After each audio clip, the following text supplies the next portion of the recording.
Pai Seta Branca. Pai Seta Branca é um espírito de luz, um grande missionário que há milênios exerce uma missão específica: socorrer a humanidade em seus momentos de transição.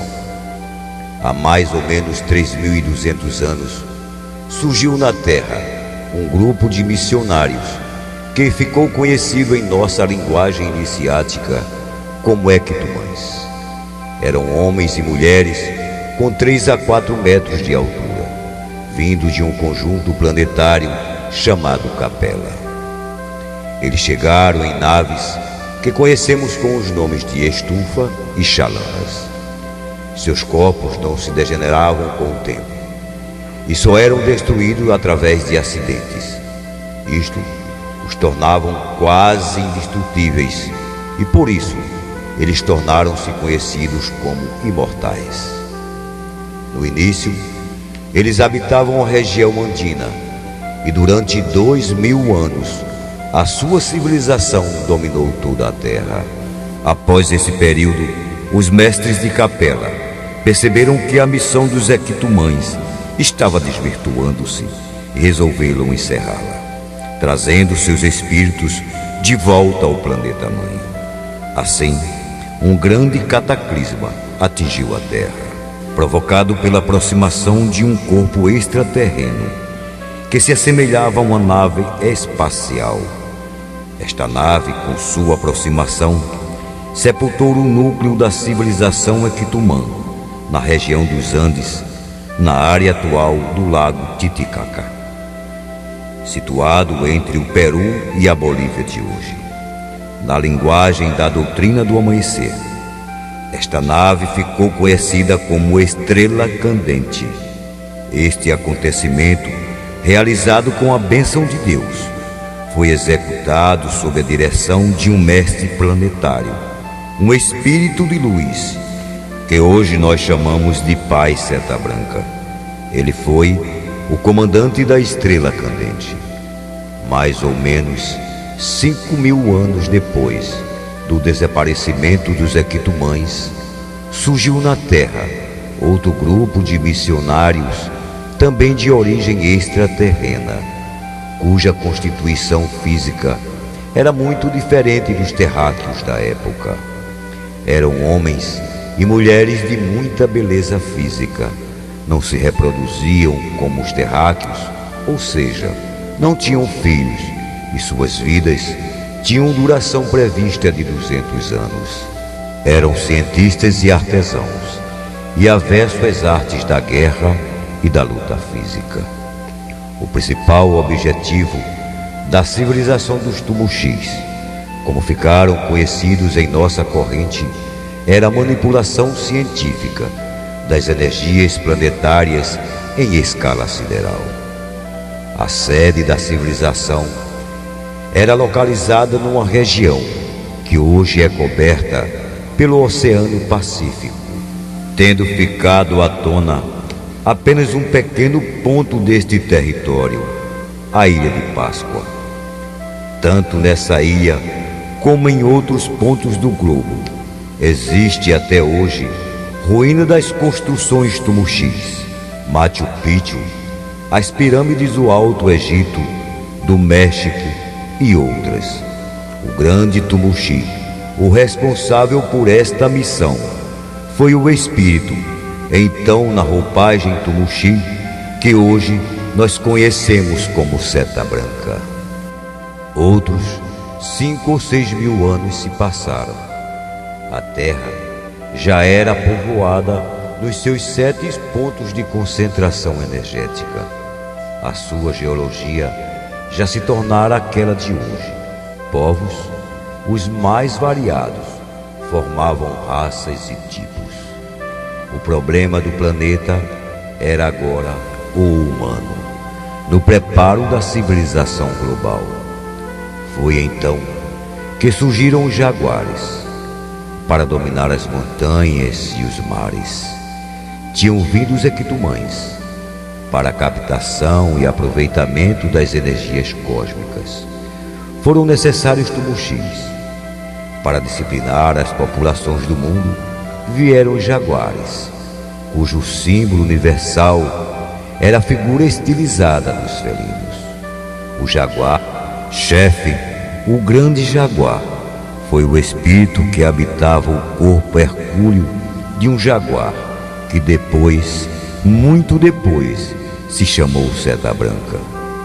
Em ciclos de 2000 anos, as civilizações continuaram a nascer, a atingir o auge e morrer. No âmago de todas elas existiam as marcas dos equitumães, dos tumuxis e dos jaguares. Por fim, chegou a era do Cristo Sol, do nosso Senhor Jesus Cristo, dos últimos 2 milênios. Na Idade Média, na Península Itálica, na pequena cidade de Assis, viveu o grande apóstolo, que se chamou Francisco de Assis, enviado por Jesus para trazer à igreja da época a mensagem da humildade, fraternidade e amor. O espírito que habitava sua personalidade era de um veterano deste planeta. Ele já havia comandado a estrela candente, ele já tinha sido o grande Tumuxi, e ele fora também o grande jaguar. Agora ele era Francisco de Assis. No século XVI, a região dos Andes ainda apresentava resquícios de civilizações anteriores quando chegaram os europeus, na linha que mais tarde formaria a fronteira Brasil-Bolívia. No noroeste das terras de Santa Cruz havia uma tribo inca. Seu chefe era alto, bronzeado, feições altivas e tinha um olhar penetrante dos espíritos veteranos do planeta. Os conquistadores espanhóis avançavam em direção ao Pacífico e dizimavam os gestos poucos aguerridos da antiga civilização incaica. Particularmente, certa tribo existente na trajetória dos conquistadores sentia-se ameaçada de destruição. Um mensageiro chegou pedindo socorro ao chefe dos guerreiros da fronteira. Atendendo ao apelo, o grande chefe seguia ao encontro dos espanhóis, comandando 800 guerreiros. Ele pouco falava, e nos seus olhos se refletia a luz da experiência de muitos milênios. Seu espírito trazia a herança dos imortais equitumães, a ciência dos tumuxis e a bravura dos jaguares. Seu coração, porém, era impregnado pela doçura do amor crístico e da sabedoria de Jesus. Todos o amavam, e um guerreiro mais afeiçoado preparou uma ponta de presa de javali e com ela armou a lança do chefe. A alvura dessa ponta de sua lança passou a caracterizá-lo, e ele se tornou lendário como Cacique da Lança Branca. Nome esse que chegou até nós pelo plano espiritual como Seta Branca. No templo do amanhecer, ele preside, soberano, com o nome de Pai Seta Branca.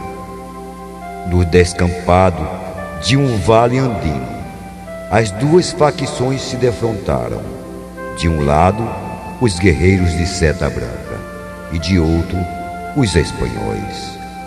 O clima era de tensão e morte. Seta Branca subiu a uma pequena elevação e falou. As encostas do vale ressoavam suas palavras, e todos o ouviam naquele imenso campo de batalha. Enquanto falava, numa língua que os espanhóis não entendiam, ele levantava sua lança de ponta alva e, segurando-a com as duas mãos, em forma de oferenda iniciática, fez com que todos os olhos se erguessem para o céu. Na medida em que discursava, foi descendo sobre aquele campo de eminente batalha, um clima de paz e tranquilidade. Os corações, tensos para a luta, foram retomando suas batidas regulares. Uma emoção suave foi enchendo os peitos arfantes dos guerreiros de ambos os lados. Aos poucos, a maioria foi se ajoelhando e até mesmo um cavalo dobrou as pernas, fazendo com que o seu perplexo cavaleiro largasse suas armas. Por fim, Seta Branca terminou sua invocação e, trazendo sua lança para junto do seu corpo, baixou a cabeça e aquedou-se em profundo silêncio. A coluna espanhola, como que sob um comando invisível, começou a se mover em direção oposta e desapareceu entre as montanhas do oeste. A tribo incaica estava salva. Os guerreiros de Seta Branca voltaram intactos para as suas mulheres e seus filhos. Javalis foram abatidos e as danças duraram por muito tempo. A força espiritual de Seta Branca salvar aqueles guerreiros, mostrando a supremacia da força do amor sobre a força brutal. O período letivo do Cristo Jesus se aproxima do fim. Seta Branca, superada a sua faixa encarnatória, mas sempre no comando da missão, prepara o emissário, um ser humano capaz de transmitir sua mensagem.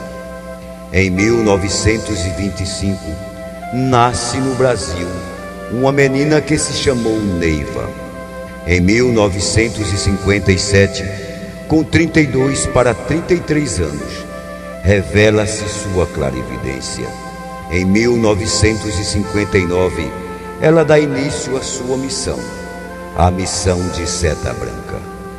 Ela se liga à sua própria experiência de muitos milênios, sintetiza seus conhecimentos, atualiza-se com o mestre Amurá no Tibete, recebe a força dos Equitumães, a ciência dos Tumuxis e atualiza os seus jaguares, adaptando o trabalho das antigas civilizações ao homem do século XX. Ela cria a figura inovadora do doutrinador e coloca em funcionamento a corrente indiana do espaço, com seus raios e suas linhas. Mais uma vez, Seta Branca está em ação. Desta vez, através da clarividente Neiva. Tia Neiva, que reuniu jaguares sob a doutrina do amanhecer. O aniversário natalício de Pai Seta Branca é reverenciado no dia 14 de fevereiro, todos os anos, a partir de 1971. Pai Seta Branca se dirigem aos seus filhos jaguares, através de mensagens que são pronunciadas no Templo Mãe.